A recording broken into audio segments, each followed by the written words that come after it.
expression.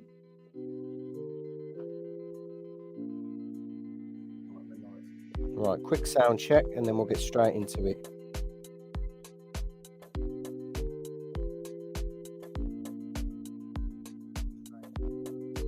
Just give us some sound, Dig. Hello? Test.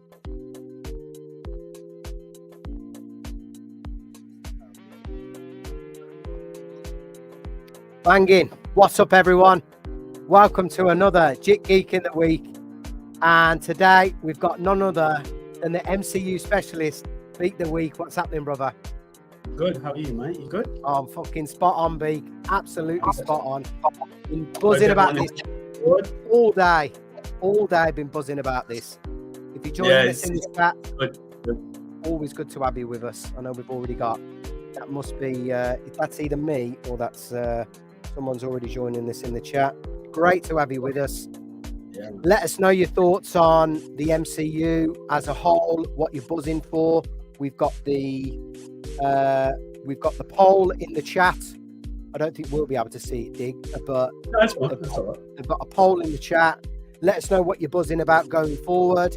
Is it Loki? Is it Deadpool? Is it Avengers? Is it something else? Is it none of it? I want to hear all your thoughts in the chat. Let's go.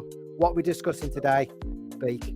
So we're going through, obviously, Loki season 2 drops tonight, and also we're gonna cut the fat a lot here. We're not going to go through like we did before, every previous project before, every project coming up, because from what I know, all the rest of it's not worth knowing, other than, as you can see, Loki season 2 straight into Deadpool 3 and straight to Avengers Secret Wars.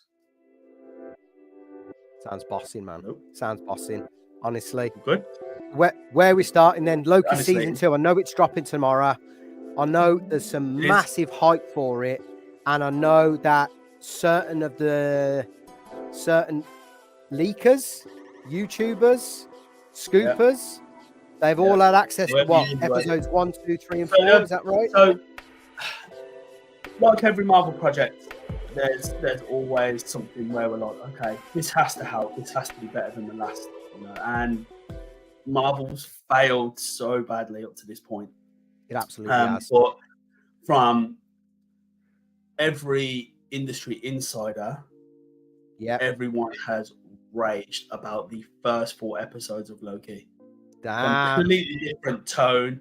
The tone is back to the original Avengers tone. You know, there might be new writers, but they've gone back, they've done their research, they've got rid of all the old writers. They got rid of, the comedy's gone, the forced comedy's gone from Hallelujah.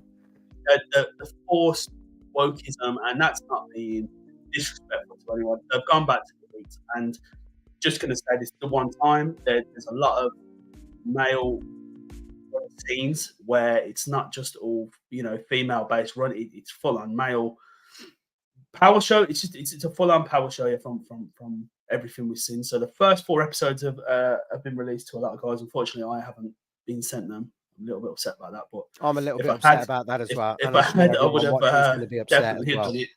But the last 2 episodes, Marvel or Disney are keeping behind closed doors. But that's not to say that we don't have, but that's not to say we don't have information on them. So okay. We'll start with episode 1.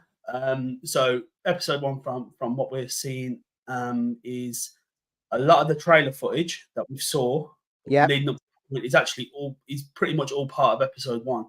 And it starts exactly where Loki season 1 ends, straight into season 2. There's no banging break, there's no nothing. It's straight into the season 2.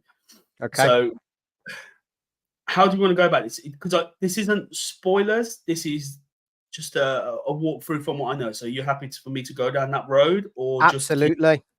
Right. So we know that at the end of Loki season 1, that Mobius was like, he was speaking to Loki. Are you a variant? Who are you? Are you a different part of the TVA? What we got wrong in the last one, or not wrong. How we got a little bit confused, which I do believe is Marvel's fault because they didn't really explain it to us too well, is we saw Loki get kicked back into the TVA. Yeah. And we was very confused to say, well, we was under the impression that the TVA is outside of time and space. So how did he get sent to a different multiversal TVA? What comes out is that he actually hasn't. He's just gone further back in the timeline to where the TVA is still running. So all these variants in it. Yeah. So he's just gone, he's still in the same TVA. He's just further back in the timeline. And the reason he sees the Kang statue, the Kang the Conqueror from the Ant-Man one, by the way, everyone, that is the Kang from the Ant-Man Conqueror. The reason I see that is because Kang wasn't trying to hide who he was or what his goal was. His job was to kill. That's why his face was there before the Time Lords come into it. Then 3 mechanical versions. It was Kang running it. Everyone knew who he was, and that's why Loki was so shocked to be like, "Well, how is everyone not panicking?" Because they didn't know what that future version of Kang was going to become. Loki saw him at the end of the timeline, but none of these, obviously in the past of the TVA have. So it picks up from there, and Loki has to do his best basically to let Mobius and let everyone know what's going on. And he starts straight away. You're being lied to. It's this, and this. So without going too much into it from that point. So episode 1 was straight kick it, carrying on. You could from what I understand, you could finish watching episode 6 of season 1, and episode 2, season 2, episode 1 would literally pick up from that point. So that's what we need. We need that. That's what we're after. Do you know what? It's not even about the story in this. It's about how the actual series is portrayed, and it's portrayed as dark. It's portrayed as gritty. It's portrayed as, in episode 4, it's portrayed as, is this even still a Disney show? Because this is what we're after. This is what I've been craving since Endgame. This is what every single product has lacked, right? Which is going back to those Marvel roots of grittiness, taking themselves serious, no forced humor. That's right. Cook the woke shit. It's so there was just off the woke side of it. So we found out why Marvel went down the road of forced comedy, and that was because of Thor 3 Ragnarok, because it did so well at the box office. All right, it wasn't $1 billion breaker like Black Panther 2 and Spider-Man No Way Home and all that type of stuff, but it was received so well that it was like, oh, okay, that's what we need more of now. We need more, so we need to lighten the attitude now. People have, that's the problem. They looked at it as in, okay, we've done the dark gritty stuff now, we need to lighten it up. Whereas we were so into Marvel at that point, like, oh my god, this is such a killer, film series or genre yet to be watching. Why would you change a good thing? But they did, and it just didn't work. So if you watch all the previous MCU shows, and I promise you, after you watch Loki, it will be like, what was Phase 4 even about? Do you know what I mean? Like, what was all this going for?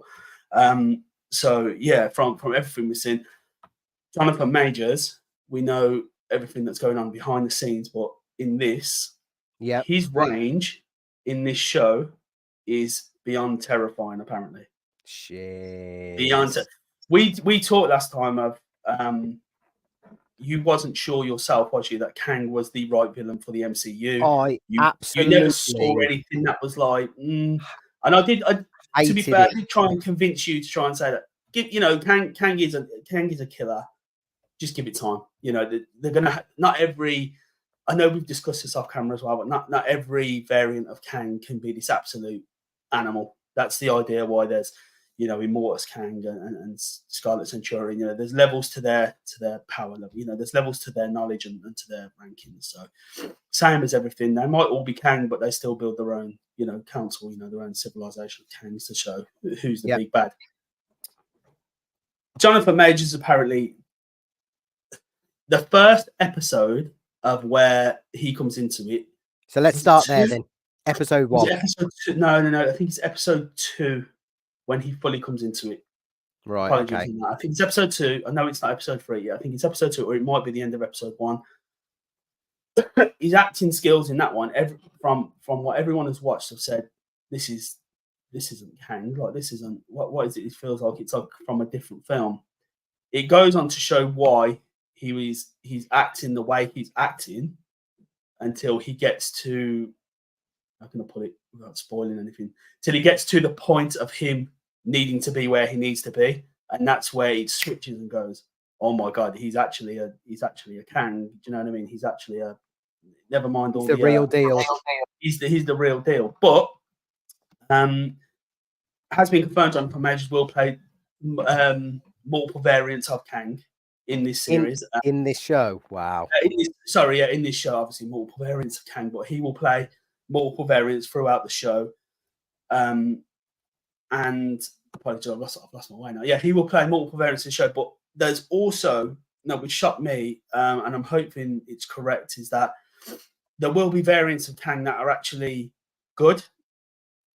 Not all Kangs are out there to kill the Avengers and shut down the timeline and control. Some of them are just, I don't know, like the good guy Kangs compared to the bad guy Kangs. So let's part that, because actually that's something I want to talk about when we start discussing about Kang Dynasty and Secret Wars later on.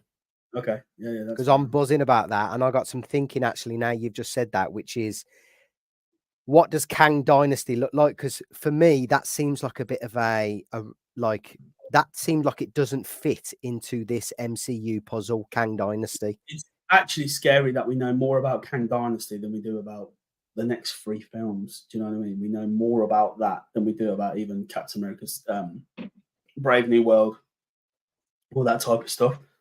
So, what I'm buzzing about then, Loki episode 1, what they've been saying, Beak. Loki episode 1 kicks off with a bang. It kicks off with a bang. The action sequences is, we get the Loki from 2012. That's what we go back to. He's not this. That's what we're after. Not this kind of villain become a hero. He shows, in the trailer when he says he's the god of mischief, always has been, always will be. He shows why. He's not here to hold hands, and he makes friends like everyone does, but he's still the Loki of 2012, and I think people have to remember that he's not the Loki of the Thor's brother from the beginning of Infinity War where he gets his neck snapped. This is still the Loki that's still pissed about the Avengers beating him. It's stuff like that. So he's So which Loki are we getting then? Are we getting Season 1 Loki, which I thought we're getting Avengers 1 Loki? So the Avengers Assemble film, he's still in that. He's still in that time frame, still in that mindset of that. Okay. Loki. That's a good Loki. Yeah, that's a Loki good Loki. And this is why a lot of them are saying, a lot of the streamers and a lot of the industry insiders are saying that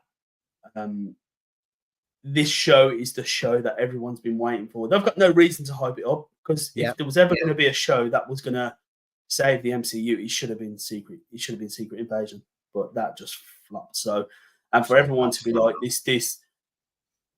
I don't want to say Loki's a B-list character, but from wording it from like Grace Randolph, to have one of the OGs back to the way he's meant to be portrayed is a complete. It just makes you forget about everything else. Do you know what I mean? You're in. She was saying that she watched all 4 episodes and she didn't take her eyes off the screen. It was back to back to back. It was so intense. So. Good things to come, guys. Good things to be looking at. Just like, oh my god, this is something we need, because I think if it's not going to be Loki, with all the writer strikes and everything on, is anyone even going to be interested in the future of this franchise? Going to be like, look, you just flopped after flop after flop after flop. It's any like soccer football team or anything. They have a bad season, people lose interest, and I think at the moment Marvel are make or break. I think if Loki 2 flops and if Deadpool 3 flops, gone. Yeah, gone. No one will be interested in it except Avengers, unless they're gonna pay the suitcases full of money to bring back Tony Stark and all that. Even that, would you be interested? Really, it'd be like, well, you're just paying for actors to carry the franchise. We want the characters to carry the franchise. Okay, it'd be great.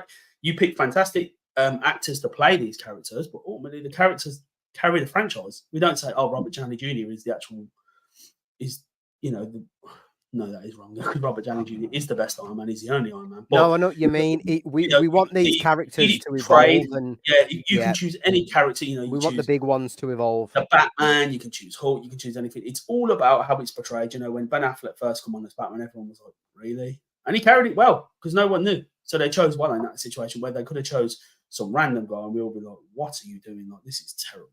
But that's different entirely. But yeah, so Loki season 2, to cut the fat of everything else that's happened prior to this, is apparently it's from Endgame to this. This is the one to restart the Marvel, the MCU. So we're getting Loki from 2012. Just checking the chat. We got Power David in the house. What's up, man? Thanks for joining us. What's happening? I'd be more. I'm more interested already if that's the Loki we're getting, which is from Avengers 1. That sounds incredible. So, episode 1, I'm guessing we kind of reintroduce ourselves to the world, or get ourselves introduced to the point in time we are within that timeline. Is that right? Yeah. So they've announced that the 40-minute long episodes, and within the first 15 minutes, it explodes. 15 minutes into an episode, you know what I mean? We waited 5 episodes in Secret Wars to even see something. So not exactly. Secret Wars, sorry, into Secret Invasion. Yeah. Yeah. So from what we're hearing, 15 minutes into it, it's all systems go, and from what we're hearing and what we're seeing, it doesn't stop here from that point. You know, amazing. I've heard, I haven't seen it myself, but I've heard that Miss Minutes, even though she's an animated character, people are still saying that she's very dark for a Disney show. Oh, so and they're comparing it to a game called Five Nights at Freddy's, where the characters are a bit creepy and this, that, and the other. So this Miss Minutes is a bit of a loose cannon, apparently. So I look forward to seeing that, see how they carry that. Yeah, that sounds interesting. Yeah. But look, right, Loki, 2012 Loki, tick, right, for me, big tick. What did Jonathan you say? Majors, if Jonathan Majors is the Kang we need, as opposed to the Kang we've been getting, and he's like a formidable villain, another massive big tick. What else? No woke intersectional feminism, whatever else we want to call it. Apparently not. No, apparently it's all the politics side of it and all that is kicked out of it. There's none of that from. It's just straight on. You know, the timeline's in trouble. There's no filler from what we're being told. There's no filler in this show. There's obviously we all know about the McDonald's scene coming up, and I think that's the only biggest filler from what we're understanding in the first 4 episodes, to say where Sylvie reinserted herself into the timeline, and that's it. That's all we know. After that, it's just straight on to going to find Jonathan Major, going to find Victor Timely, and then from everything we discussed in the last one, we was right in the fact of they need his help to help repair the timeline, and he sees this as his opportunity to insert himself into the TVA to then go forward from there. But I'm hearing that he's not all bad though as well. I'm hearing that he's not all bad.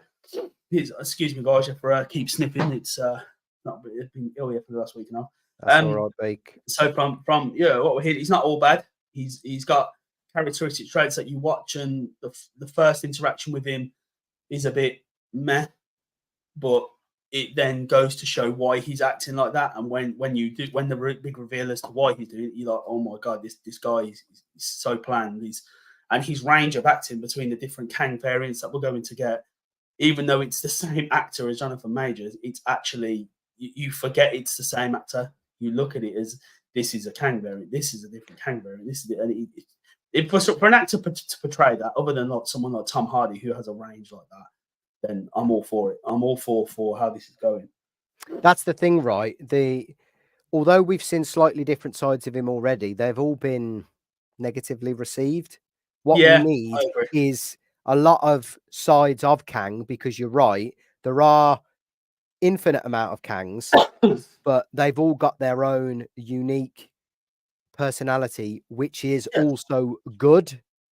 Yeah. And I don't mean good as in he's a good guy. I mean good as in range. You know, he feels like a villain. Yeah, that's it. His range of the character is to shock and disorientate. And the only time I got fully excited about Kang was when I first watched Loki season 1, when he appeared in the last episode. I was like, oh my god, it's confirmed that not only is Jonathan Major playing Kang, but Kang is actually coming into the MCU in a way. Yeah. Then I was shocked that he got stabbed and killed. So I was like, okay. Then the next iteration was Ant-Man, and I was like, okay, this is the Kang with the actual full-on uniform. You know, he's got like the original suit, and he gets smashed to bits. So I was like, right, okay, but we know where he's going, or we think we know where he's gone now. So that's to be continued, yeah, for his storyline. And then it was what saved Kang realistically for me was the end credit scene with Immortus and the Scarlet Centurion and Rama Tut, where it was like, oh wow, okay, so this is actually building to something. And then they announced obviously that Avengers 5 is Kang Dynasty, and then into Secret Wars, it was like, oh my god, this is why they couldn't announce it prior to, because we needed to see this end credit scene before we understand where the actual franchise is going itself. Because at the moment, at that time, everyone's just rolling dice. You know, no one knew what was going on. So, you know, all these projects have had not one tied into the other than Black Widow. That film tied into Hawkeye. That was the only thing I really knew of. So yeah, that was a bit dumb as well. Yeah, other than that, and obviously the Spider-Man into Doctor Strange. That was it. But even that's minimal. You know, there was still no clarity on a lot of stuff. But yeah, that's the. We're not going to go negative here today, guys. We're gonna go because there's three. Like I said, these three big projects, as you can see, these are the three, and it's just so hype at the moment. Just so hype. Sounds amazing, Beak. Honestly, I'm already buzzing for it. I'm buzzing as well, and it's but we were a bit gutted. You know, we was looking gutted. We couldn't. We was told it was the 5th. It was going to be released, but it's not. Unfortunately, it's the 5th in America. It gets released because of their time, because of the time dilation from ours to theirs. Where ours is midnight and theirs will be HBO 8 p.m. release. So. You know, and that's from. Oh, sorry, we're saying the word HBO as well. Two insiders were saying that it's actually good for Disney Plus to actually have a show that's as, and this is their words, not mine, because I can't comment on this because I haven't watched House of the Dragon. But for them to say that they have their first HBO style show that rivals House of the Dragon. There was another one as well, and another that's HBO a big show. claim. Yeah, that's now. I'm glad you've said that because I can't compare that to that because I haven't watched it. So that's an absolutely massive big claim. So they're saying that Disney has got now, whether that's just a little bit of negative here, whether that's because this is the best of a bad bunch. So okay, this is like their first time, but guys, from everything we've heard, it's not the best of a bad bunch. This is a reinstallment into the MCU, and hopefully it's a massive way to go forward and just push this darker, grittier storyline. Again, fingers crossed, that's my hope. That's what we're after, B. That's what we're after. So episode 1 introduced back to Loki. Episode 2 introduced back to. Are we getting introduced to Victor Timely there, or is it the end of episode 1? I think it's the end of episode 1 where they get to the World's Fair, and it's straight into it in episode 2. But from everything we just said, that's episodes 1 to 4. So there's a lot in that point there, you know, where they build up. It's 5 and 6, which is obviously the biggest cliffhangers of the show. And they haven't released the episodes to a lot of streamers or a lot of anything yet because of how big it is. You know, if that got out, you ruin the whole show. So, you know, they're giving you, they dangled the carrot, they've let them have a bite of it, but they haven't had the whole thing. But that doesn't mean we don't know everything. Yeah. And I can go forward into that, and then that will segue us into Deadpool. If you want, we can go down that road. Or how do you want to go about this? Because I have to be very careful on how I don't want to jump the boat and ruin anything. So you've got Loki season 2 spoilers for episodes 5 and 6. Yeah, potential. Yeah, well, potential spoilers. Like I said, no one's that I'm aware of has got this, but there's 1 or 2 with insider information. So we can go down that road. Right, let's just drop it in the chat. Spoiler warning.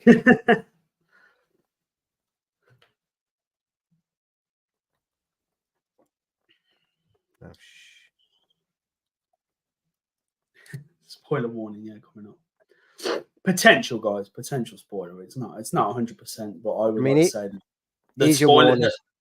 Yeah, you know, the guys who, you know, will give you a 5-second countdown, guys. 5, 4, 3, 2, 1. Right. So we understand that at the end of Loki, we're just going to go straight to the end because obviously there's a few bits. Like I said, I don't fully know everything from it. Thor will return at the end of Loki season 2. Now we don't know the variant of Thor, and we don't know how it's going to be. What? Loki will reunite with Thor at the end of this season. We don't know which Thor this is, though, guys. We don't know whether it's the original timeline Thor, if it's an 818 type. I can't even imagine to give you that. Or it could just be a variant from the TVA. You know, it could be a variant of Thor that way. That's how I'm picturing it. I don't know. But also, that's the one of the biggest things. But the second biggest thing is where the TVA go from this. Now, I said to Jik in the week, I'm going to give you a little bit of a, not so much of a teaser, I said, but if I was to say to you that the TVA was God, who would you say is Noah? And, you know, the storyline from there. So he was quite good. He got it quite quick. And what did I say again? He said straight away that, you know, the way he's looking at it is that Deadpool would be Noah. I think Deadpool's Noah. Yeah. Deadpool would be Noah. And, you know, the idea of the Noah story is to, you know, the flood is the collapse, you know, or the, you know, all the universes coming in together, collapsing, you know, all the entanglement. The ship is there to save. So going into the TVA from, I kind of have to jump over Deadpool here and go to Kang Dynasty before I can go back to Deadpool. If that so makes sense. Loki season 2 directly links into Kang Dynasty. Is that what we're saying? It directs into both of them. So into it will Kang be Dynasty and Deadpool 3. Yeah. So it should be obviously Deadpool 3 first, and then what happens right through Kang Dynasty. So the storyline we're told of Kang Dynasty is Captain America 4 will set up the newest set of Avengers, the new Earth-based Avengers. You know, they need a team. Sam Jackson, I'm assuming, comes back from that point. They set up this new set of Avengers, and then that goes into, you know, the potential build-up then, and then that goes into Kang Dynasty. Kang Dynasty will be about the Earth-based Avengers will fight against the 3 main prime Kangs. So they will go against Immortus, Scarlet Centurion, and Ramator. This is what I'm after. And the Avengers lose. So it sounds very Infinity War where the Avengers lose again.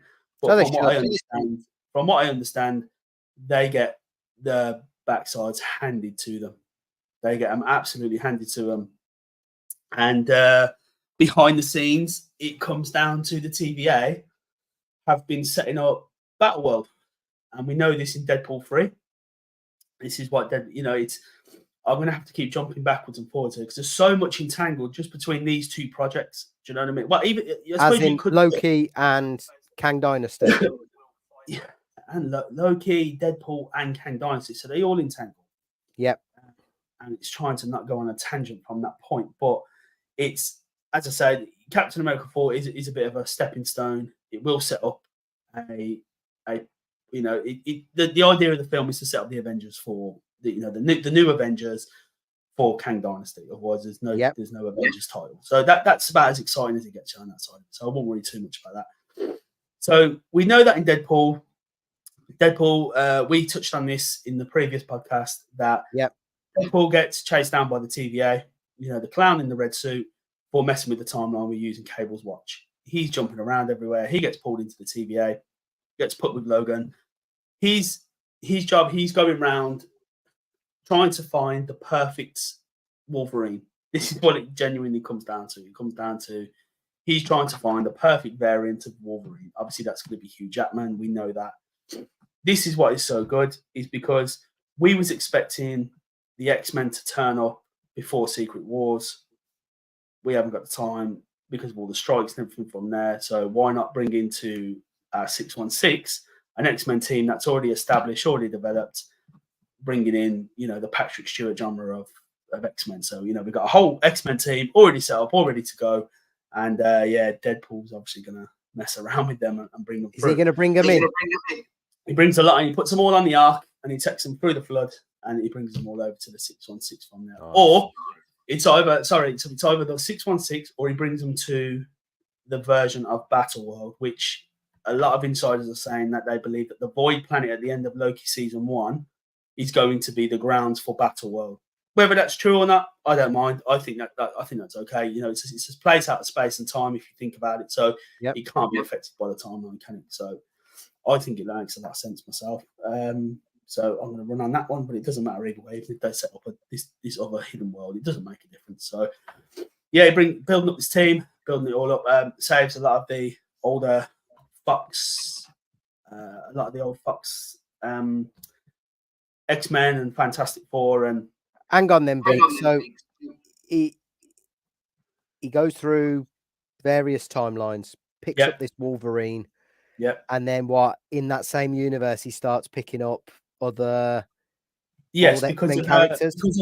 Because of what we touched on in the previous episode about what the actual storyline of Deadpool is with Cassandra Nova and Magneto actually running the 838 universe from that point. Mutants are running against the humans, and the X-Men have decided to go with him. So it'd be him and the X-Men. Excuse me, him and Wolverine. And a few other characters, I believe, that will be going up against the X-Men, thinking that that's going to be the main story of the show. It's not. We know that this Cassandra Gold, Xavier's twin sister, is going to be the main villain of the storyline, and Deadpool has to set up, we'll call it an Avengers level team, but with using, Fox variants. The X-Men. Yeah, so the X-Men, the Fantastic Four, he pulls a bit of a team together. That we said, from what we understand, it was Ben Affleck was coming back as Deadpool. It's actually not Deadpool, as what's his name, as Daredevil. It's actually not. It's actually Jennifer Garner coming back as Elektra. He was just a bit of a red herring really on set, so everyone thought he was him. But it's not. It's Elektra. We from what we understand, Nicolas Cage will be there. He'll be coming in as his version of the Ghost Rider, and Deadpool will set up this version of a team to face from that point. Then that will obviously cause more and more incursions. Their universe is collapsing all over the place. So, it's everyone to Battle World, basically. It's safe there, it's going there. So this is the build up to it from that point. And yeah, so that's the Deadpool minimal side of it, really. So Deadpool then, so hang on. So Deadpool 3 links to Secret Wars. Yes. How does Deadpool 3 link to Kang Dynasty, or does it? From what we understand, it actually doesn't until the end of Kang Dynasty. So Kang Dynasty is Avengers, but the ground level 616 Avengers. That's what it comes down to. 3 separate teams facing against 3 separate Kangs, and they get whooped. So the TVA, from what we understand, as I said, there's them playing God. They step in. They have been behind the scenes through being able to get all these different variants, build. Do we know who is the front? Is Kang the front of the TVA then? Yeah, he's always been the front of the TVA. Yeah. Okay. Yeah, so but obviously the TVA is collapsing. So because it's collapsing at the end of Loki, we know that they have to save as many variants as they can. Yeah. And then from that point, from what we understand, the end of Kang Dynasty, we get revealed to a secret Avengers, which is Tobey Maguire's Spider-Man, Hugh Jackman's Wolverine, and obviously Ryan Reynolds' Deadpool. They will be the three leaders of the new secret Avengers, or the timeline of the multiverse of Avengers. Okay. This sounds fucking badass. Yeah, and it will be those 3: Hugh Jackman, Tobey Maguire, and Ryan Reynolds leading secret set of Avengers towards Battle World, where the Earth-based Avengers and the multiversal Avengers all come together to then it then all re-entangles then to, if it is correct, that the Kang variant from Ant-Man and the Wasp, from Ant-Man Quantumania comes back as the Beyonder. He will set it up as a Battle World against them, and I believe it will be against variants of Kang, as well as certain villains that have stepped up, like the Hulk's Abomination and so on and so forth. Villains and stuff like that. But from what we have heard, now I don't know whether this is true or not, but if it is true, I'm interested. Is that there will be several variants of Kang on the Avengers team.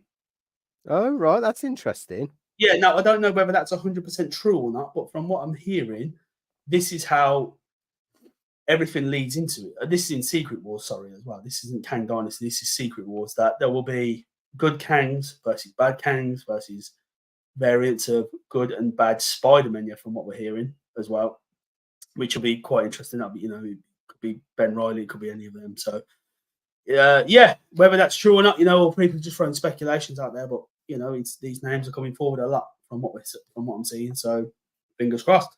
Well, this sounds spot on. It sounds like they're going in the right direction to me. It sounds like they're building it up. I'm hoping for me, as long as I can deal with the wokeism, it's the forced comedy I can't stand. Yeah, I can't. Yeah, you're right. You're spot on. That poll actually we've got in the chat. It should be, what don't we want from Marvel going forward? Yeah. Woke, bad stories, crap comedy, something else. Yeah, that's right. And it's not in such a bad way, because obviously the wokeism side of it is what it is. But the force, at least with the older Avengers films, there's so much on the line. You felt invested in it. You was like, how is this going to end? And now it's just like, you got Thor in his last film riding around on his hammer like it was a Harry Potter broomstick, and you think, I know. You're a god. You know what I mean? You're the god of thunder. You're supposed to be this absolute animal, and you're riding around on this fly. Anyway, we're not going to go down that road. Yeah, that's what that is anyway. Yeah, it's good though. I think everything the way it's going is building up to that, and obviously Secret Wars. It's going to be a soft reboot for the MCU.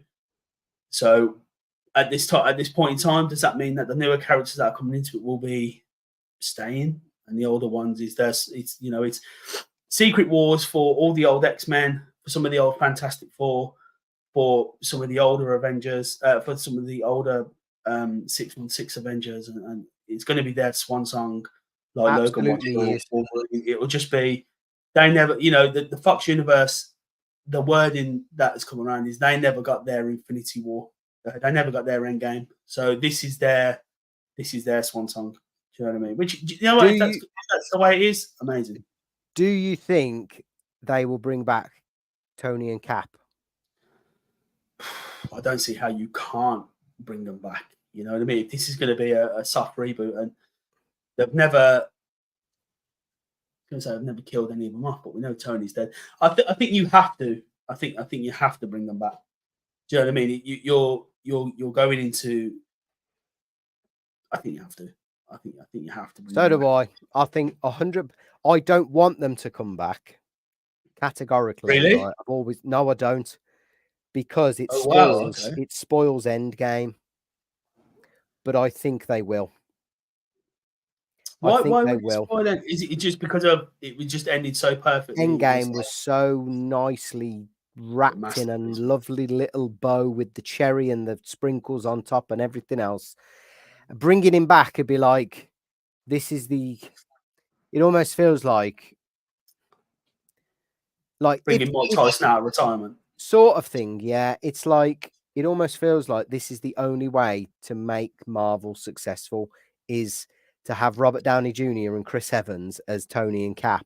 Now, what I hope is, and this is just my speculation, my thoughts, is we get to the end of Secret Wars and the X-Men have had a swan song. The X-Men have had they've had the kind of their finale. Yeah. The Fox universe has their finale. And then for some reason whatsoever, we have to bring the original Avengers together, and they have a final finale again. That the only way you can have that is if you bring Cap and start back. Yeah, I know that. And I know that. So bring back the original six. So bring back the original six. Yeah. This could be, if they do that, it could be the best ending to anything, and it could be the worst mistake to everything. Exactly. So, I get that. Yeah, exactly. It's good that you think that way, because obviously it rivals what I'm thinking. I mean, for me, nostalgically, I'm thinking, oh my God, to give Downey Jr. one last blast of a proper Iron Man. It doesn't have to say it's the old Iron Man. It could be a different variant. It's not naturally. No, I think it has to be the OG. I think it has to. If you're going to do it, you bring back the OG and you get it done, and you put them back to that timeline, or however that ends from that point, and we got this new timeline going forward, and we know there's going to be a soft reset, and we know that there's going to be a new Captain America, and we know that there's going to be a new Iron Man, and whether this Secret Wars sets up a younger Cap from a different timeline, a younger Iron Man from a different Could timeline. Could be similar to what they're doing in they're pulling bits and pieces from every universe, and they're going, look, we have to make something out of nothing here, and we get these characters that could be potentially two Iron Man in that. Let's say RDJ comes back as Iron Man, and then they've got this new young lad that they've cast in the next year or two as, you know, this 30-something-year-old that comes in as the new Tony Stark, and, you know, the old one's gone. It's his swan song for that again, even though he's had his swan song, but you know what I mean? Like, it's his gone again. And this new guy, he's inserted into this new normal timeline, whatever that may be. And he's the new Robert Downey Jr. set up, so there's no backstory anymore. You don't have to worry about that. It's all been done now. 20 years of Marvel.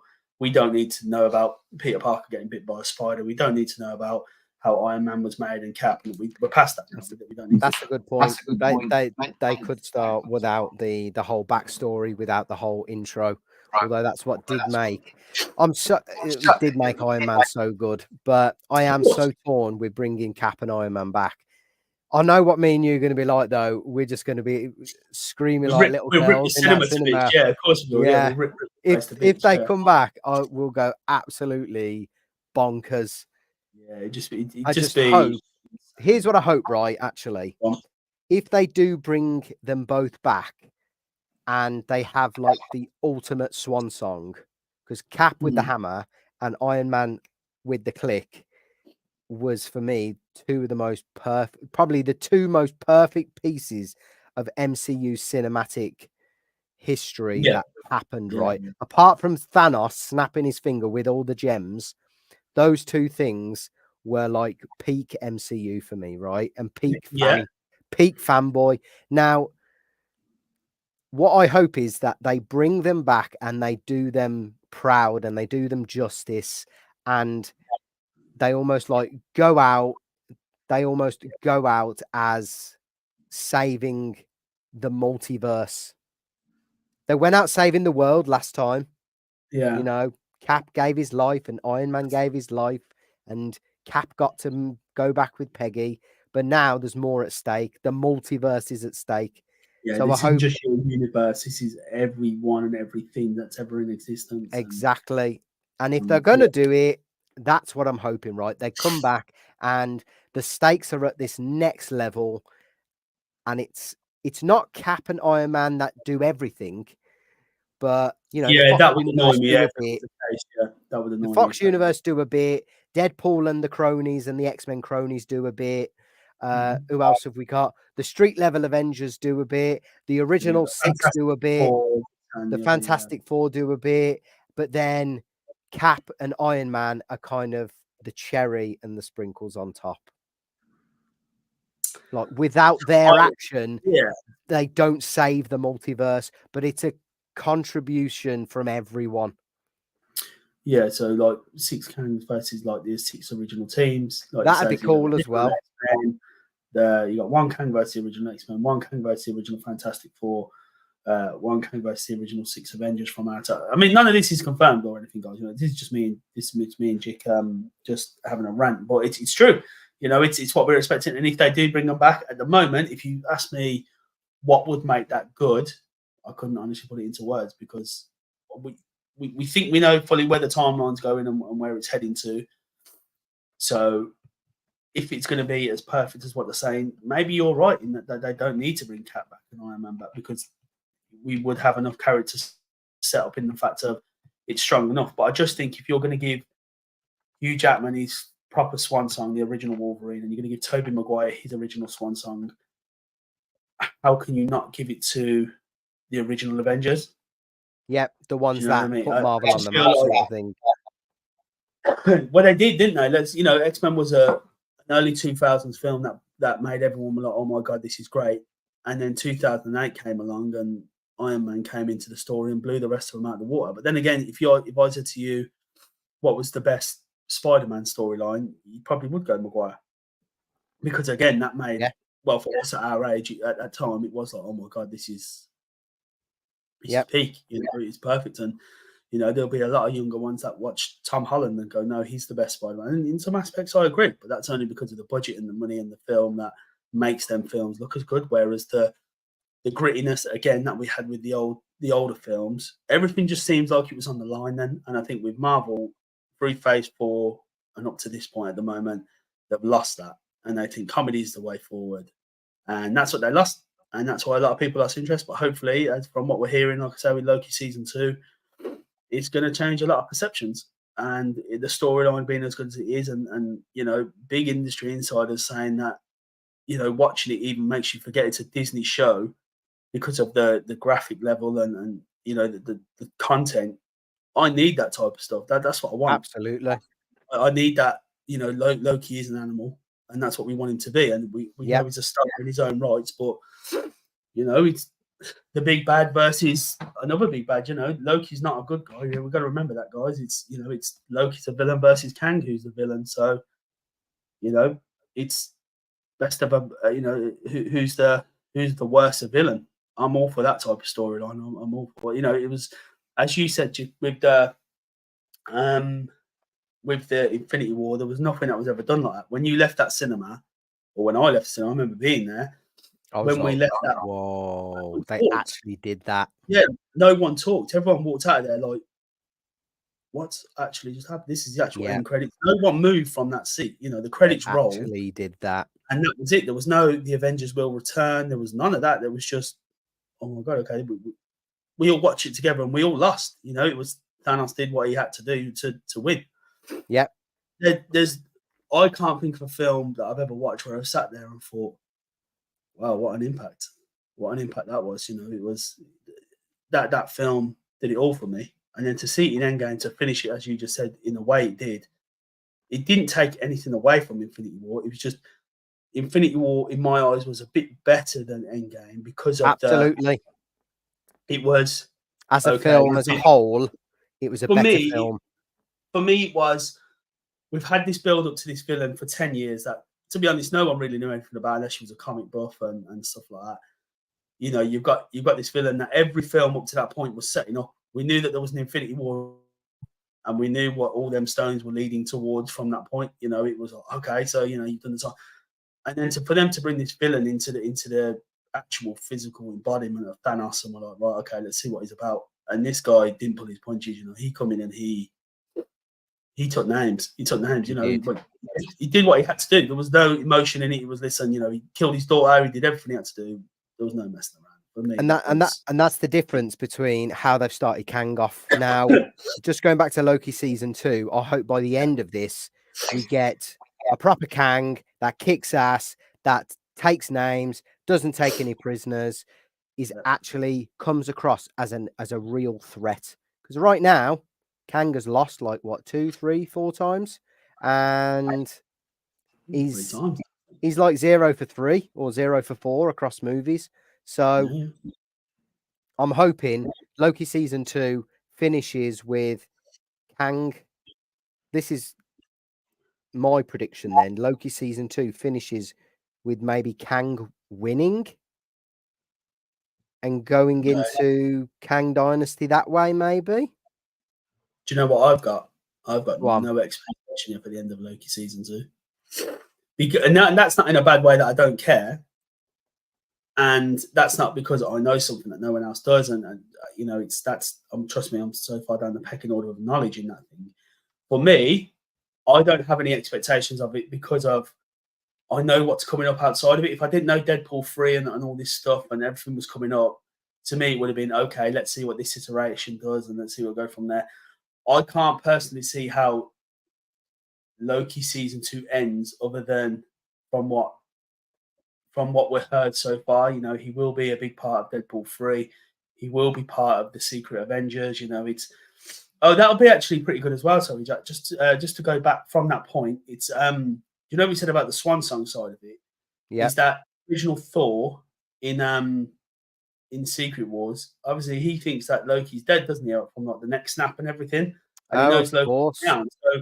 So, if Loki season 2 ends with him all good, and you know it's still carrying on from there, and his story carries on, that would mean that in Secret Wars there'll be a reunion where he's, you know, it's like, okay, how are you here? And he's like, listen, I am your brother, but not brother from this time, from your original timeline. It was a storyline where you had to go back and, you know, get the stones and all that and everything from there. So, Ah, you're right, because it's when they went back to get the Tesseract.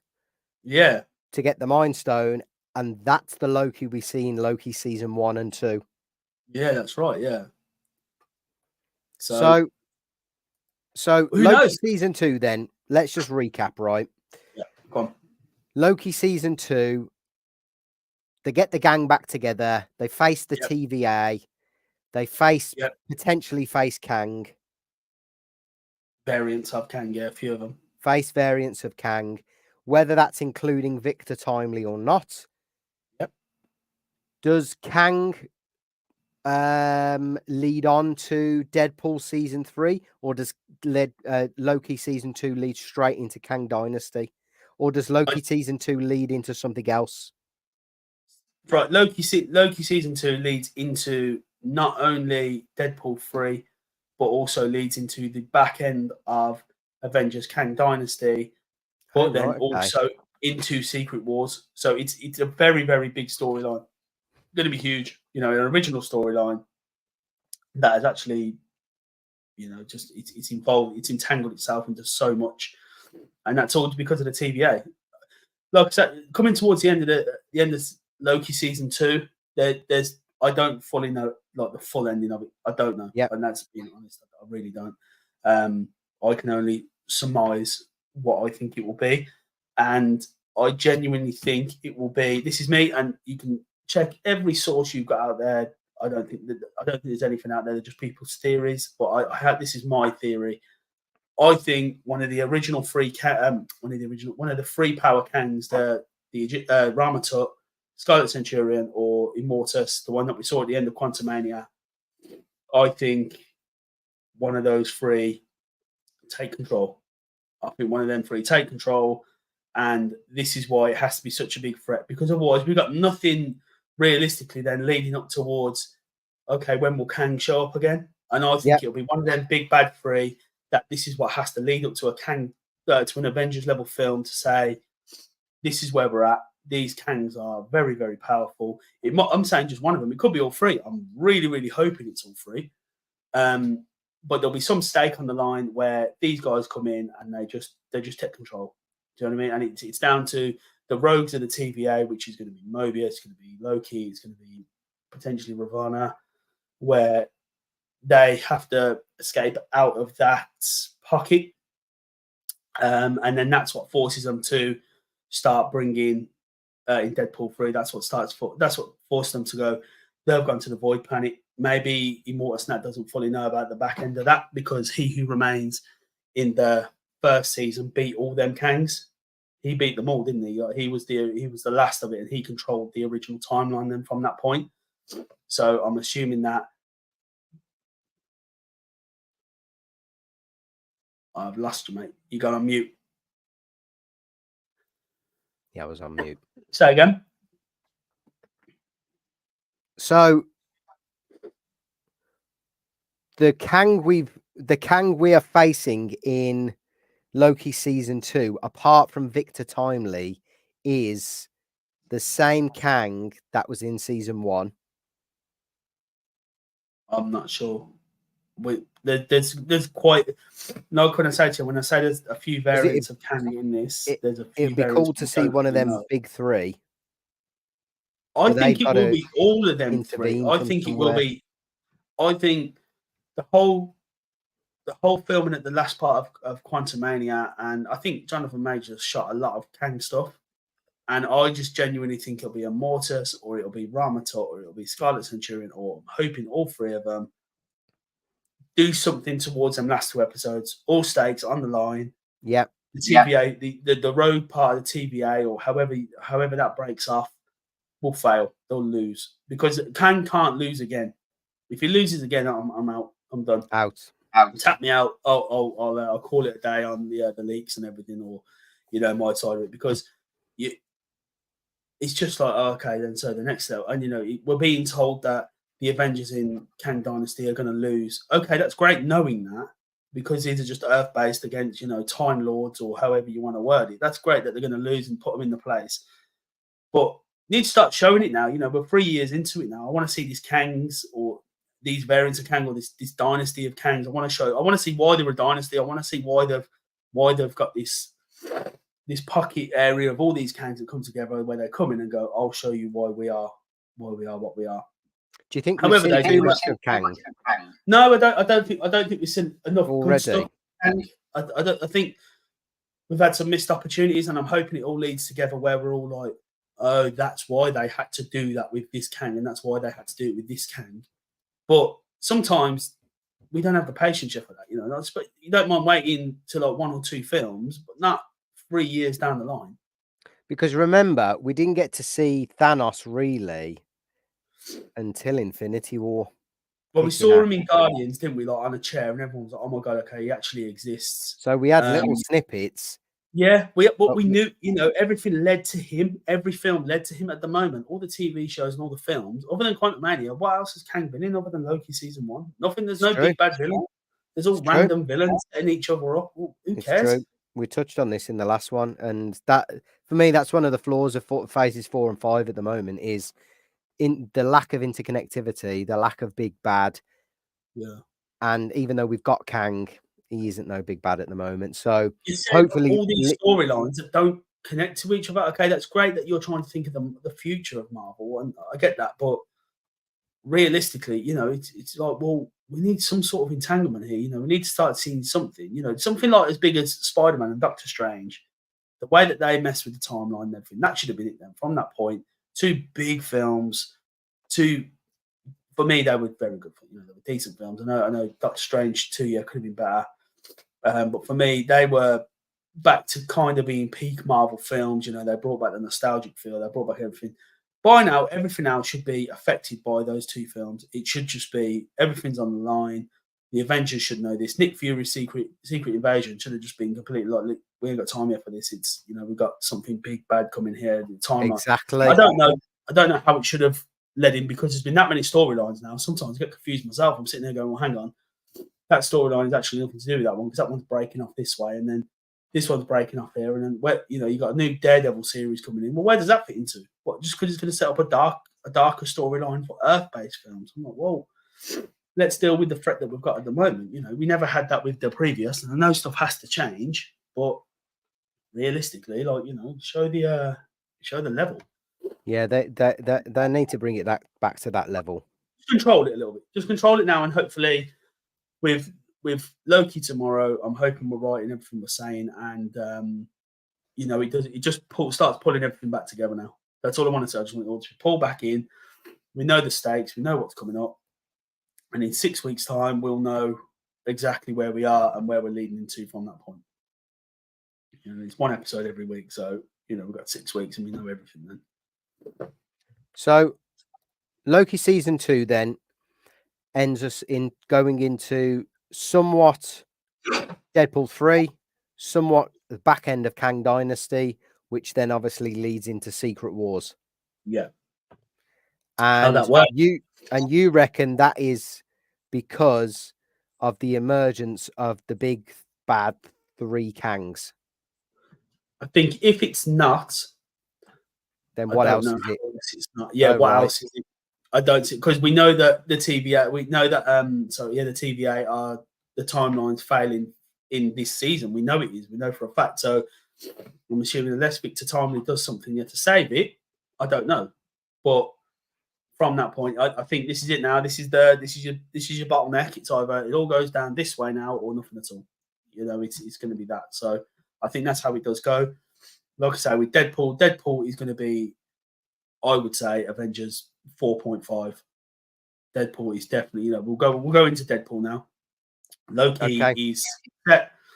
We know 50%, 60% of how the show's going. And it's just them last 2 episodes that will be the crunch time. We know there's no filler. I'm so glad there's no episodes that are filler. Amazing. Hallelujah.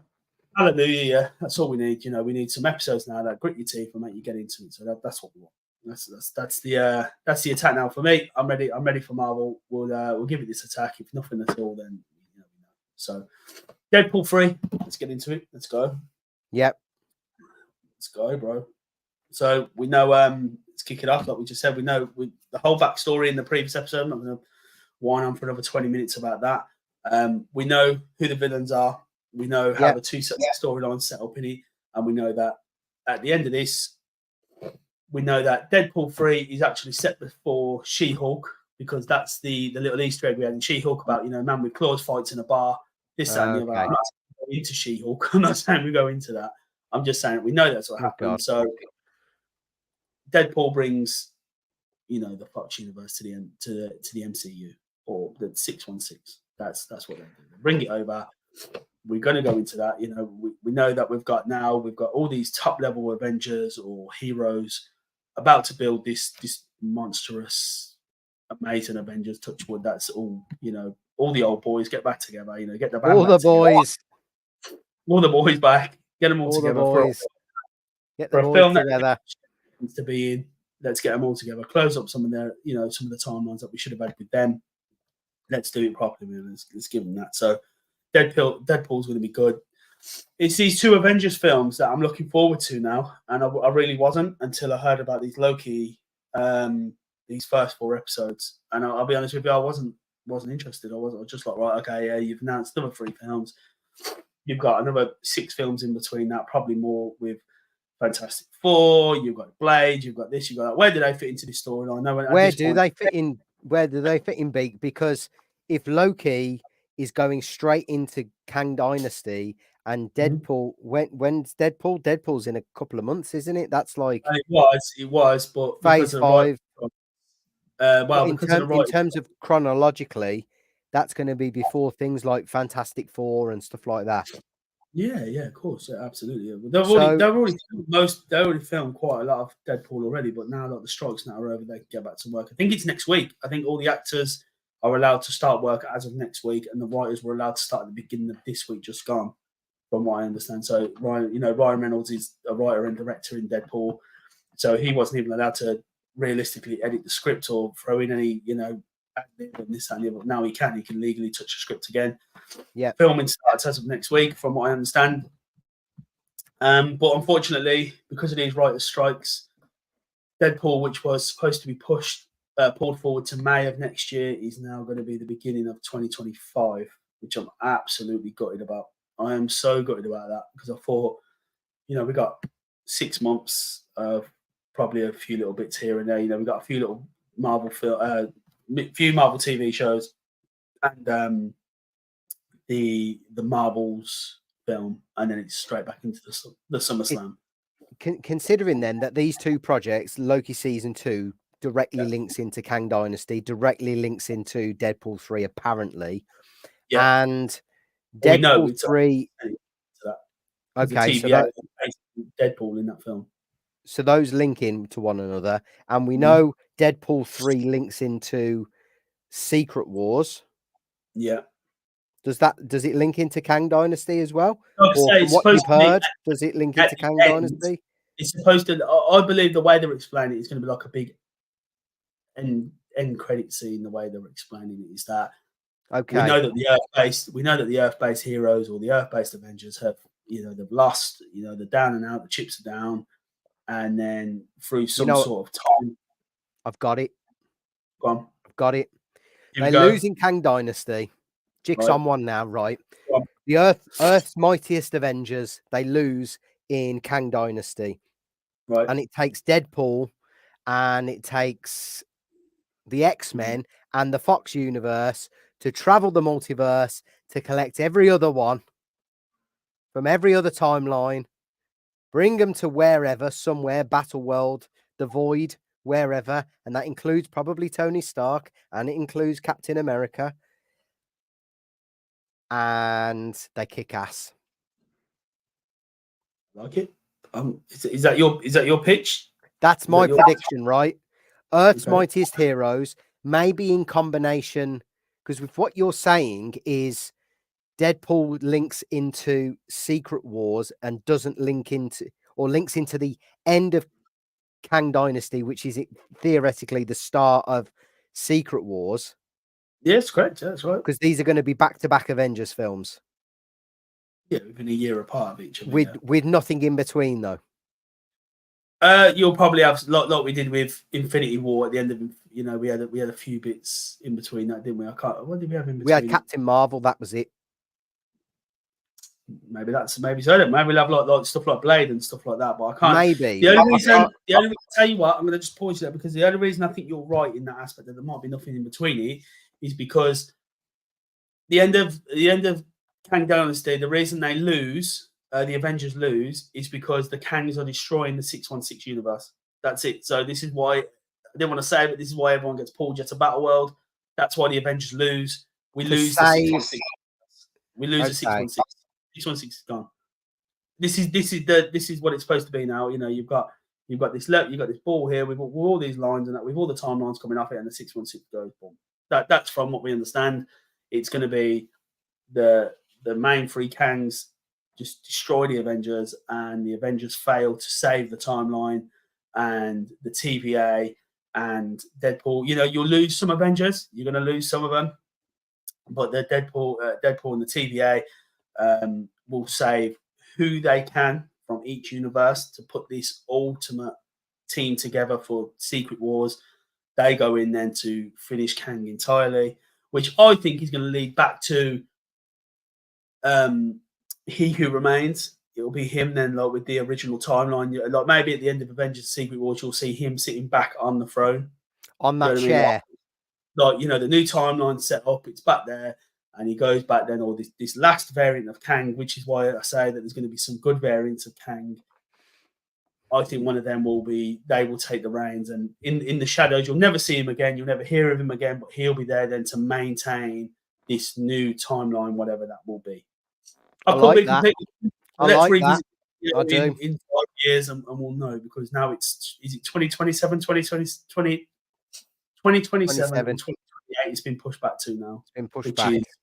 I'm so gutted about that. You know, if we didn't have all these strikes and we didn't have COVID and everything, you know, next year we would have been going into it. You know, we would have been going into everything now. But you know what? Let them take as much time as they need, because I'd rather have an amazing product than something that's rushed just to get it out on the shelves. I'm not about that. You know, after everything we've seen in Phase 4 is, you know, quantity over quality, and that ruined the last 15, you know, the last 10 years plus for me. So hopefully Loki season 2 can repair that.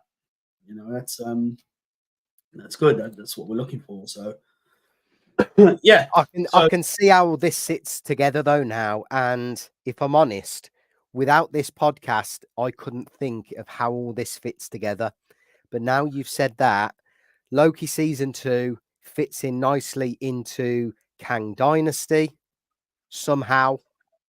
Yeah, I agree. Somehow, and I'm on board with you there. Somehow it fits into it. Deadpool 3 is traversing some of the multiverses to get the Fox Universe characters, the X-Men characters, maybe Elektra, maybe Daredevil. To save as many as they can, isn't it? Before maybe Ghost Rider. Yep. Yeah. Bundle all of them up and either take them to Battle World himself, and then maybe go back on this arc that you mentioned earlier on to go and rescue other members of other multiverses, one of which will include at the end of Kang Dynasty, which is those he can from the 616. Yeah, that's what I mean. I think at the end of the 616, we know that timeline's going to be. We know that the 616 timeline's going to be destroyed. But I reckon Deadpool pops in at the nth hour, you know, the final hour, and just goes bloop, picks them up, puts them on the ark, and just like Noah, takes them to the Promised Land, which is going to be this Battle World or the Void or something like that. And that's where I can't decide if he goes back either in time or to another multiverse and picks up a Tony Stark or our Tony Stark and a Captain America or our Captain America. Because you're on the right lines, but that won't be Deadpool. Yeah, you're on the right lines, but sorry, that won't be Deadpool that does that. Like I said to you earlier, it's the TVA that are already saving a lot of variants. So just remember how I said that, you know, they're already saving the Tobey Maguires and stuff like that. I don't think that will be, and this is me, like I say, I don't think it's not that I know or anyone else knows that I'm aware of. I don't So think the that it will be down TVA to almost becomes not a good character, like a positive character, but they become a multiversing saving character. yes, in a sense, yeah. So yeah, Okay, they will be very going around and interesting. they will be saving the best of the timelines, won't they? Like, and you can't not save the Toby Maguire. Well, like I said, we know that Maguire, Deadpool, and Now we're Hugh talking. Jackman. We Now we're know that them talking, three. Beak. We know that them three are going to run the multiversal Avengers or whatever the team will be called. We know that they're going to run that team. We know for a fact it's going to be those three. And from the 616, we believe it's Doctor Strange. He will be the quarterback of the 616. He will save as many as he can through. He's incurred, being able to jump through his With portals. what's the face? With what's it? Charlie Theron, What's it is called? it? Charlie Theron. The Star Girl. What's her name? Yeah, America Chavez. America Chavez. Sorry. Yeah. Right. I see. Chavez. So actually, Chavez, that's yeah. a good point, right? Yeah. So I you've just got thought that. Yeah, Deadpool. that's good, You've got Deadpool nipping about here, there, and everywhere, saving Mhm. the Fox universe, saving the Fantastic Four, saving Ghost Rider, potentially, saving Elektra, saving Daredevil. And then you've got, that's a good point, actually. Then you've got, what was the name? Chavez. Chavez, yeah. America Chavez and Doctor Strange potentially saving people in the 616 universe. That's And it, then you've everyone. Jix just solved it. He solved it and then all. I'll you've see got you in a the bit. Thank you very TVA. much. And then you've got the TVA kind of scooping everyone else up. Yeah, if you think, I suppose you could actually call them like a shield, couldn't you? Like, that was Shield's job, wasn't it, to save people of Earth? Solved TVA it, is to mate. save the multiverse. Just solved it. See you in a bit, guys. Thanks very much. I'll Secret see you Wars, around. mate. Solved it. Avengers, Jick Wars. He's done it. He's done it all. But that brings up a good point about America Chavez. There could be a storyline there where Doctor Strange, obviously, we know at the end of his last film, he's going to stop an incursion, isn't he? We know that because he went through that portal with Charlie Theron. Oh yeah. It'll be. We know that he's got access to America Chavez now because she's trained at the academy at Carmitage. Yep. So she's learning her path. I reckon they will know about so many incursions because she can jump through the multiverse. You'll have Doctor Strange and America Chavez going around saving who they can, and the TVA going around saving who they can, and Deadpool going through and doing this. Everyone jumping through these timelines, trying to save it all. Everyone then coming to this one point where at some point TVA will have to cross over with Doctor Strange and so on and so forth, and like bring everyone to this void planet. Everyone you can save, everyone you can bring them here. Yeah, and they'll just run out of time. They'll go back to save someone, and that timeline's just gone. And they can't save everyone because the MCU is already crowded as it is. Imagine trying to bring everyone into a film. No one would have any screen time. You'd have 30 seconds of people. That right there is probably the first and the second act of Secret Wars. I agree. No. Yeah. No, you're right. And then the final act is either the attack. Is the big battle left with all the Kangs. New team, the biggest team that there's ever been in 25 years. Yeah. It will be everything, everyone. It'll be all or nothing. It will be all these Kangs and all these villains versus the best Avengers X-Men crossover Fantastic Four. Everyone into it. Ever. This team of 15 or however. I reckon there won't be any more than that. I don't think it'll be like Avengers Endgame where all the portals open and all these people, all these variants come through. Hang on, B. Hang on, because I've got a theory there. Now. I've just had See you guys. Come to me. It's just come to me. We got Kangs, and we got the big Marvel. We got the big Marvel team. We got the Kangs, right? They're going at it. Yeah. And the Kangs are either winning or you think they've won. Right. And up steps someone, Doctor Strange, America Chavez, the TVA, a good version of Kang. And I don't think it'll be Cap on your left, but it'll be who rolls in either Cap, Tony, and Thor from like leading a team, like leading the original 6 Avengers, or it'll be Cap, Tony, and Thor with He Who Remains that'd be sick. to save the day. Oh, yeah. I see what you're saying. So it's like, listen, like, so He Who Remains has gone back to this He timeline, goes or back. however he's done it. He goes pulled back and back some thinks heavy hitters. The and just only said, people, yeah, the only people, like, pulls them out of, I don't know, the end of like. Jig's saying that the Wakanda scene in Avengers Infinity War, where Thor comes through and smashes the armies, Jig's saying there's going to be an Infinity War scene in Secret Wars where I hope you're right in that He Who Remains brings these badass old Avengers and X-Men together, opens his time portal, or however, he opens his tempad and steps through the OG Cap, the Iron Man of, the original Thor, or I know Thor's still around, but, just a badass version of him, brings back all these guys, the proper Jackman, the Maguires, brings them all together. Maybe that's how they do it, BEAK. Maybe that's how they do it. That's a swan song. Maybe the first drop of Avengers are fighting Kangs. Like, let's say it's the TVA. They go and pick up the 616 Avengers, the ones that are left, and they scoop all them up. Right? They bring all of them to Battleworld, for instance. Yeah. They're getting their arse handed to them by the Kangs, the Council of Kangs. And then every so often, we get another drop of characters to try and support the Avengers. So we get the portals opened, and in comes in the X-Men and the Fantastic Four and the Fox Universe ones to bolster. Yeah. But then there's more Kangs that come, and they start getting their asses handed to them again.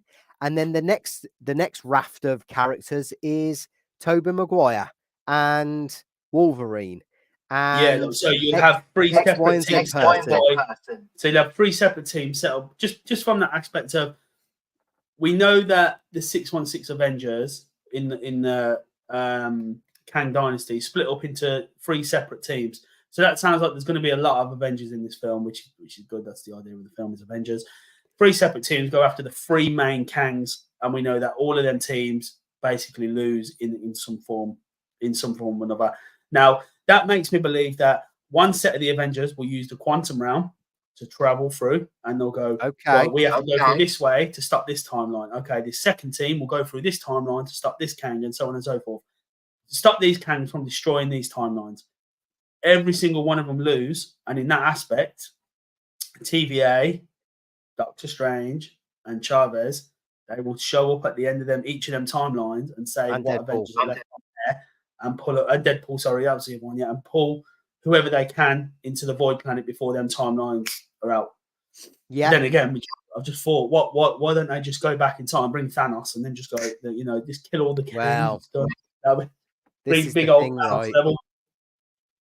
But I reckon they're going to get their asses handed to them, and then some sort of Kang, the main Kang, or He Who Remains, he's like, the only people that can save the day, I know this sounds proper cliche, is going to be the original. Is going to be the original 6, and he goes back. I don't think it'll be the original 6. I just think build six like Avengers. So if you had Cap, Stark, Maguire, Hugh Jackman,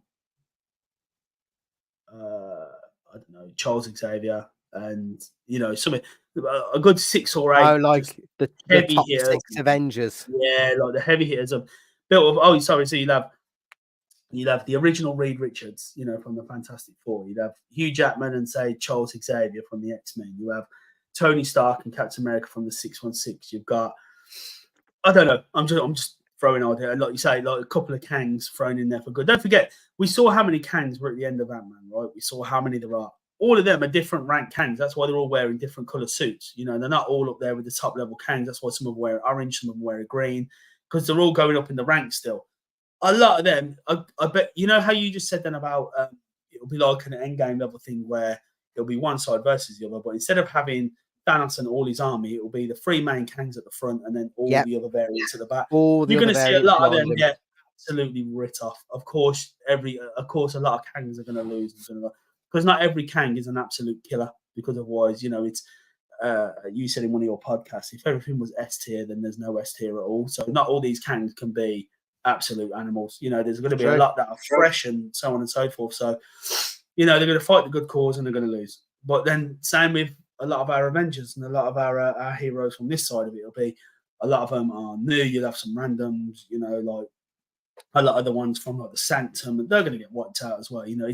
It's just depleting it down till you get like to the big, it's the Royal Rumble, isn't it? It's the Royal Rumble, and let's face it, you don't have a no one win the Royal Rumble, do you? You always have like the main character. So that's what it comes down to. I think you'll have, if to put it in the work, you might have Loki.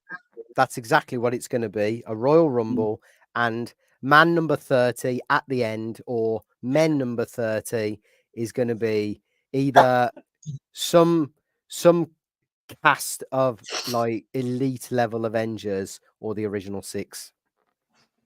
And they're just going to turn the tide. Solve BEAK, solved. That's it. Marvel Studios, Jit Geek, Secret Wars. Keep tuned, guys. He's done it. But I think you're definitely onto the right cause, and I'm fully on board. And if it's even any form of iteration of that or something along them lines, those are the stakes that we need. You know what I mean? Those are the stakes we want, and then it starts again. I don't know. I know the next phase. Everyone's talking about the next phase in Marvel after that. Not phases in phase 4, 5, and 6. I mean, like the next. We've had the Infinity Saga.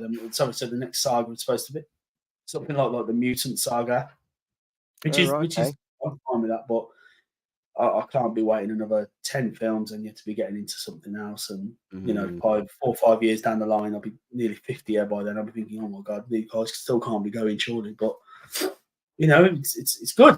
It's good, mate, for what it is. And I think we're definitely on the right ball. Like I say, a lot of this is there's a lot of confirmation in these topics that we have, but a lot of it is theory, and that goes for a lot of things. It's our theory of what we think, and a lot of it tends to pan out that way. I think from what we said with the Chavez and the Doctor Strange and the TVA and all that, there'll be some element of that.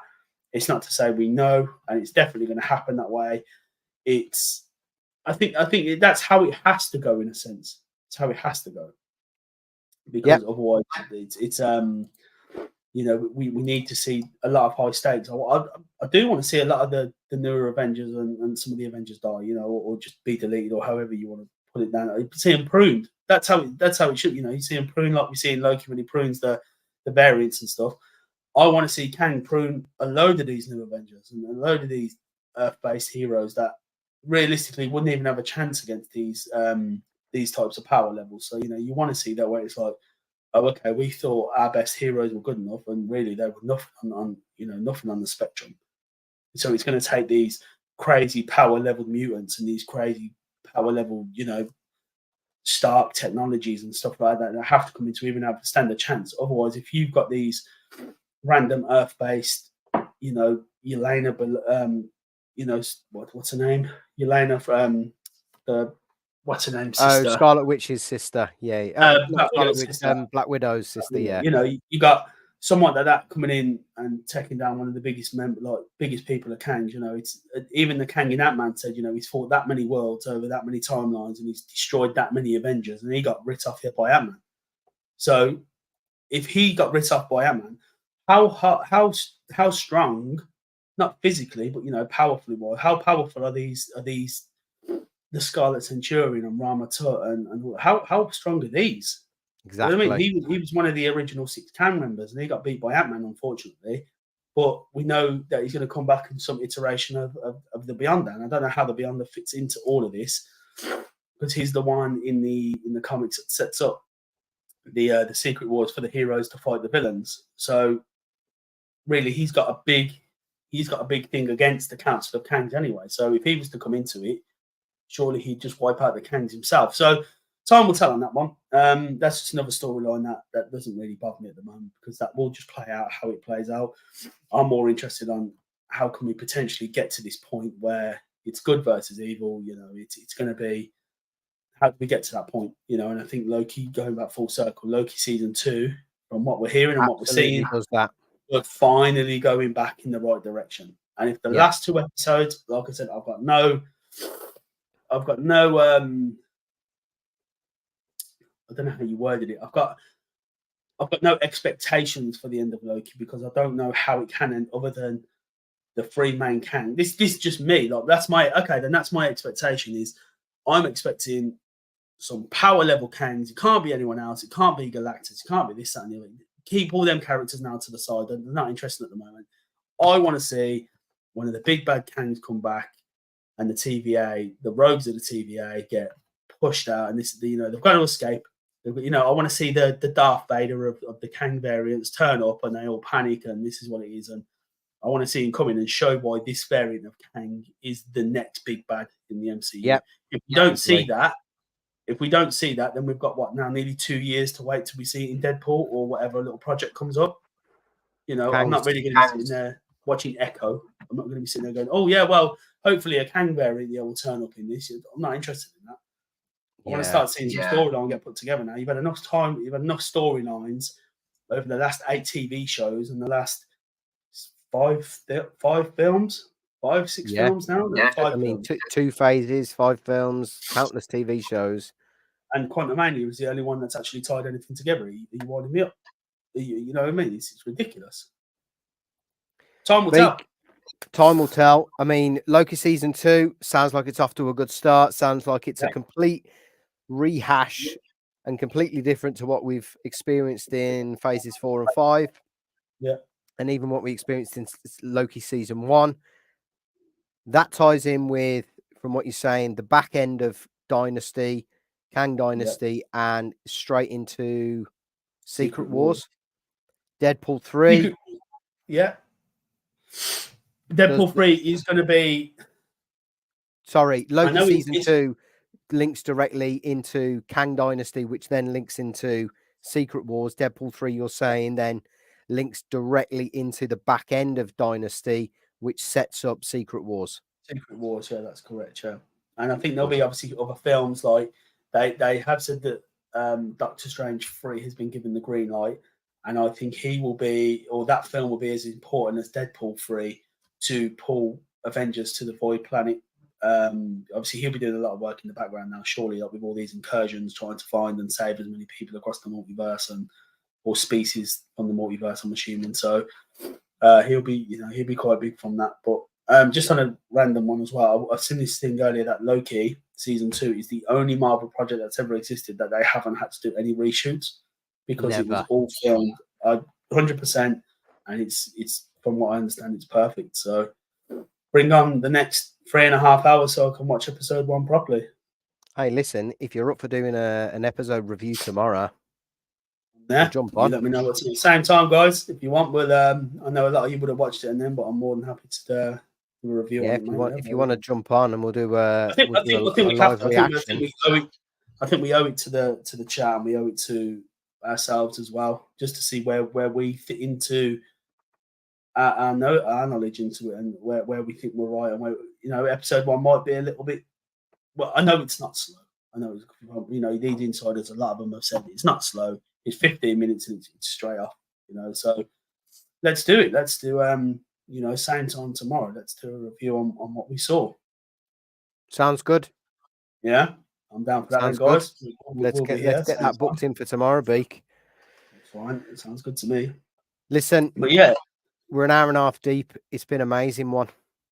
It's been good. It's been in depth, and it's been good. Always good to have you on, Beak. Always, bro. Always good to have you on. We're going to aim to do this every 2 weeks at least, and now the writer strikes are finished and the actor strikes are next. It's hopefully we hear a lot more news and we just start seeing. I mean, well, to be fair, it never really slowed down. There was information coming out every day, and I'm sure it'll juicy stuff. Yeah, I'm sure that we'll just get more and more.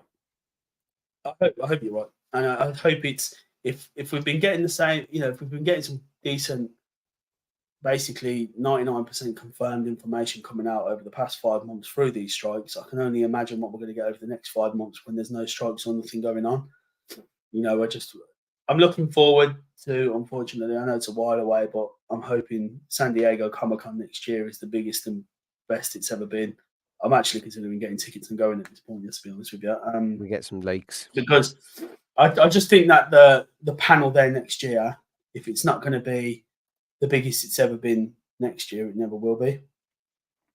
With all the strikes and everything on there, they never had anything at this year's one.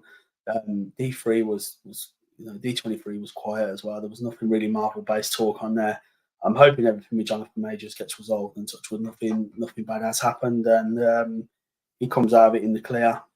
And we can pick up where Loki season 2 picks up, and we carry on with the same actor, and we go from there. But realistically, I just think that the next summer of movies, I think they've said there's only going to be one or two films next year and a couple of TV series because of the pushbacks now for Deadpool. Just not because of anything they've done, but because of the strikes and everything. I mean, we know November is the Marvels. There's a few bits of that tie into the multiverse at the end of where Monica Rambeau ends up and stuff like that. We know a few bits of that. I mean, that could be a separate podcast for the. I mean, I would say what you've got here with Loki, with Deadpool and Secret Wars, that's the main timeline. I'm more than happy to do another video, guys, with JGITW about like the side projects, I'm going to call them. We like Captain Marvel, or the Marvels 2, and the ground level Avengers. I'm more than happy to do a separate podcast on that because I can't at the moment. There's a lot of it that I don't see how it ties into. I think that's what we need to establish. Storylines. And at the moment, I think the information that's out there at the moment, with all these Disney Plus shows that are coming up, like Daredevil and then Blade, that's been announced again. They're going to do just the third rewrite now they're doing for Blade as well, by the way. So, another set of directors, another script that's being rewritten. You just think at this point, it's a shame for the actors and everything in that film, but realistically, is it really needed now? How can this ground level vampire killer fit into a story this big if he's not already set up now? So I don't know. There's a lot of side projects that, like I say, that at the moment it's either you can look into them, but I don't see how they tie into everything because I can't see him being involved with Avengers: Secret Wars and Kang Dynasty, unfortunately. But that's topic for another video, then. I think that's for another one. Sounds good. But I think we'll give it by next week. We'll have a bit more information, and by the following week when we do another one, I'd like to revisit where we're at. We'll be 3 episodes deep into Loki by then as well. I think that's we'll aim for in 2 weeks' time. We'll aim for the Friday night. So we've had episode 3 of Loki. We can revisit this same structure, these same 3 shows, and see.